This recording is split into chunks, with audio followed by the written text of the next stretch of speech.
안녕하세요. 네차비입니다. 엘리사 3부는 열왕기하 4장, 5장, 8장을 베이스로 했습니다. 나아만 장군, 수넴 여인, 그리고 게하시에 대한 이야기인데요. 누가 병이 낫고 병을 얻게 되는지 보겠습니다. 수넴 지역에 선지자 엘리사가 지날 때마다 강권하여 음식을 대접해 주던 여인이 있었습니다. 나중에는 엘리사도 그곳을 지날 때마다 가서 음식을 먹었습니다. 수넴 여인은 안식일마다 엘리사가 해주는 하나님의 이야기, 모세의 오경을 들었고 엘리사가 하나님의 거룩한 사람임을 알아보았습니다. 그래서 남편에게 얘기했습니다. 항상 우리를 지나가는 이 사람은 하나님의 거룩한 사람이니 작은 방을 담 위에 만들어 그가 우리에게 올 때 그곳에 머물게 합시다. 좋은 생각이요. 그렇게 수넴 여인은 엘리사를 위해 방을 짓고 침상과 책상과 의자와 촛대까지 준비를 했습니다. 하루는 엘리사가 그 다락방 침대에 누워 로뎀나무 아래 그릿 시냇가 호렙산 동굴 같은 곳에 머물렀던 엘리야가 생각난 것 같습니다. 그때는 돌바닥에 누워 쉬었죠. 하지만 지금은 안락한 방에서 수넴 여인이 주는 음식을 먹으며 잠시나마 편안하게 쉬게 되자 이 모든 것을 준비해준 수넴 여인이 너무나도 고마웠습니다. 그래서 사환 게하시를 불렀습니다. 수넴 여인에게 뭔가 해주고 싶었습니다. 너는 그에게 혹 왕에게나 사령관에게 구할 것이 있는지 물어보거라. 나는 내 백성 중에 거하나이다. 이렇게 대답을 하는데요. 즉 수넴 여인은 백성 중에 살기 때문에 굳이 왕이나 사령관에게 구할 것이 없다고 얘기를 하는 것입니다. 하지만 우리 인생은 모릅니다. 훗날 그는 왕에게 구할 것이 생깁니다. 엘리사는 이것을 알고 물어본 것 같습니다. 그러나 수넴 여인이 원하는 게 없다고 하자 엘리사는 그러나 뭔가 당장 해주고 싶었나 봅니다. 그러면 무얼 하여야 할까? 이 여인은 아들이 없고 그 남편은 늙었습니다. 그래, 그렇다면 한 해가 지나면 아들을 안게 될 것입니다. 하나님의 사람이여 당신의 계집종을 속이지 마옵소서. 여인의 대답은 희망 고문하지 말라는 얘기입니다. 아들이 생긴다고 했다가 안 생길 때에 그 기대와 기쁨이 클수록 뒤따라오는 슬픔과 절망은 몇 배 더 커지기 때문입니다. 그러나 희망 고문이 아니었습니다. 이듬해 여인은 아들을 낳았습니다. 그런데 아이가 자라 말을 하기 시작할 무렵 갑자기 죽습니다.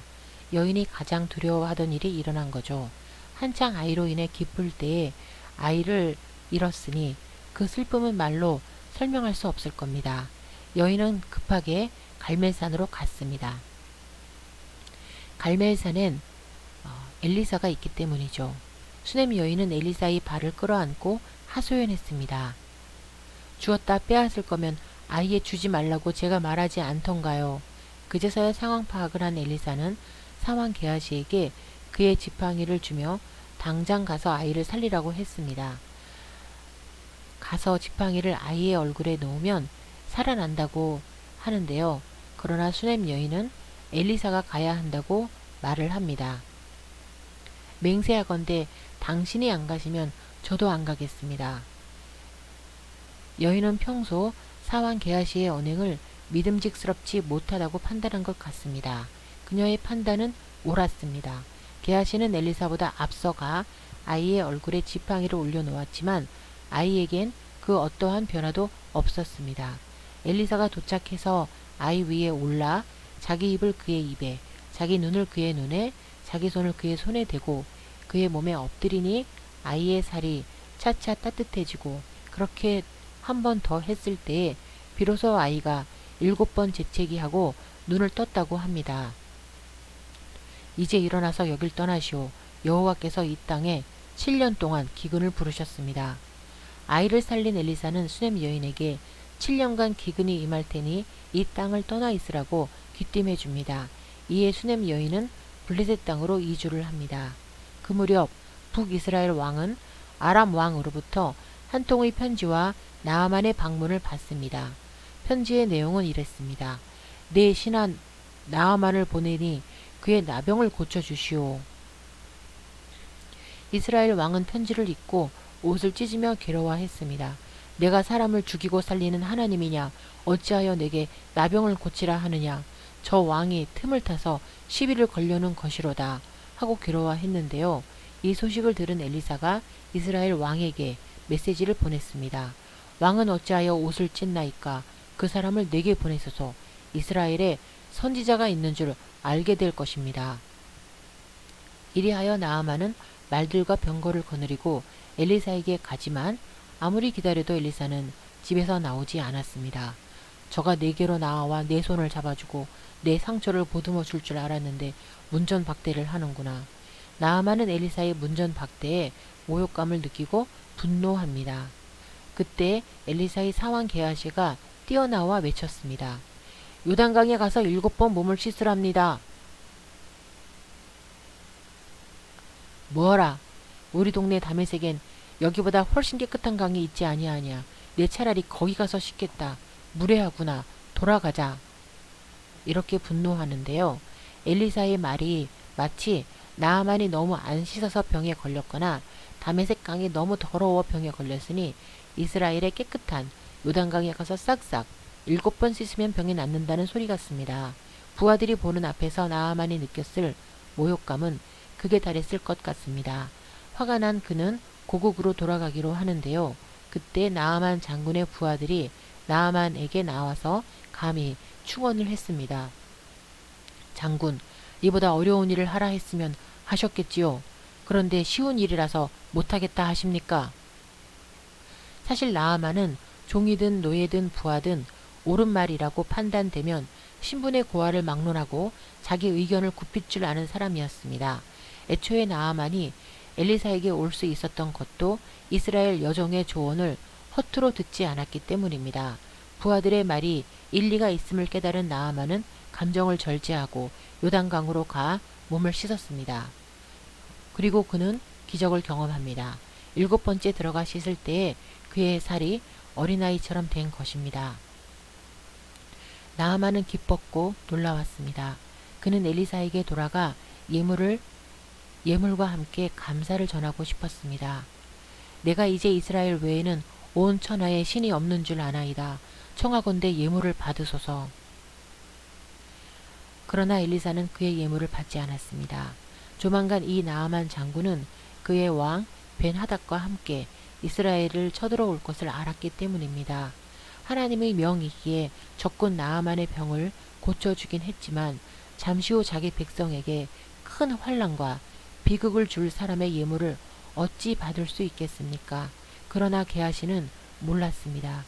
저 좋은 예물을 주겠다는데 왜 거절하는지, 집도 절도 없이 수냄 여인 옥탑방에 신세지고 간신히 자기 월급 주는 엘리사가 무슨 자존심으로 저 예물들을 받지 않는지 이해할 수 없었습니다. 하나님에 대해서는 전문가지만 부자 되는 데에는 엘리사가 소질이 없다는 것을 게하시는 잘 알고 있었습니다. 그래서 그는 나아만을 뒤쫓아가서 엘리사가 마음을 바꿨다고 거짓말을 하고 은 2달란트와 옷 2벌을 받아냅니다. 받은 예물들을 감추고 집에 들어가는데요.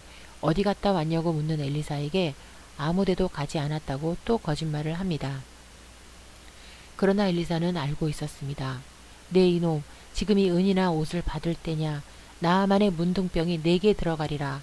그러자 게하시의 몸에 문둥병이 발했습니다.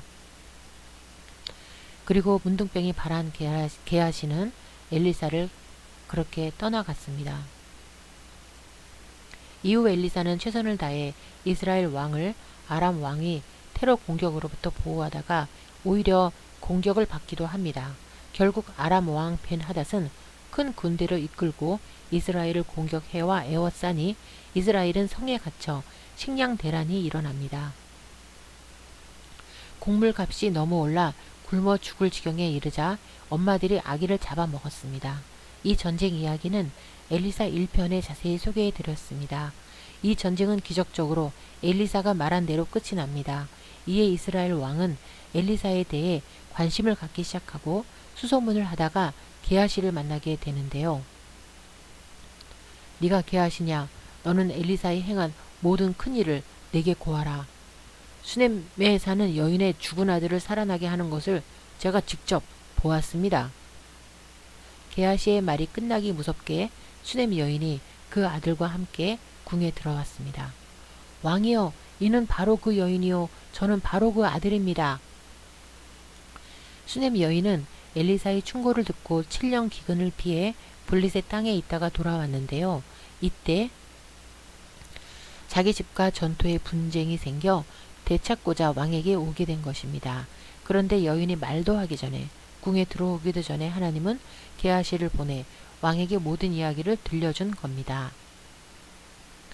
왕은 수넴 여인의 모든 재산을 찾을 수 있도록 명을 내리고 관리를 붙여 주었습니다. 일찍이 엘리사가 수넴 여인에게 한 말 기억하시나요? 게하시야, 수넴 여인에게 혹 왕에게나 사령관에게 구할 것이 있는지 물어보라. 그때 여인은 구할 것이 없다고 했지만 엘리사는 오늘날을 내다봤을 것입니다. 게하시는 아직도 깨닫지 못할 것입니다. 엘리사가 수넴 여인을 위해 오늘날 자신을 왕궁에 보냈음을요. 나아만 장군은 사람의 귀천에 상관없이 옳은 말에 귀 기울이는 진리 앞에 정직한 자였습니다. 이방 계집종의 말과 부하들의 말이 옳다고 생각될 때에 주저없이 순종한 그는 문둥병이 나음을 입었습니다. 하나님의 사람을 제대로 알아본 수넴 여인은 진리를 볼 줄 아는 자였습니다. 그는 아들을 죽음에서 구하고 남들 다 겪는 큰 전쟁과 환란을 겪지 않았습니다. 선지자 옆에서도 하나님을 제대로 배우지 못한 게하시는 진리 앞에 장님된 자였습니다. 그는 문둥병을 얻었습니다. 오늘 이야기는 진리에 민감하고 진리 앞에 정직해야 진리를 깨달을 수 있으며 하나님을 볼 수 있고 은혜도 얻을 수 있음을 보여주는 것 같습니다. 엘리사는 엘리야보다 2배의 영감을 얻었지만 하나님은 그를 위해 불마차를 보내시지는 않으셨는데요. 엘리사도 죽음을 맞이하고 하나님은 또 다른 선지자를 보내주십니다. 열왕기하 이야기는 계속됩니다. 감사합니다.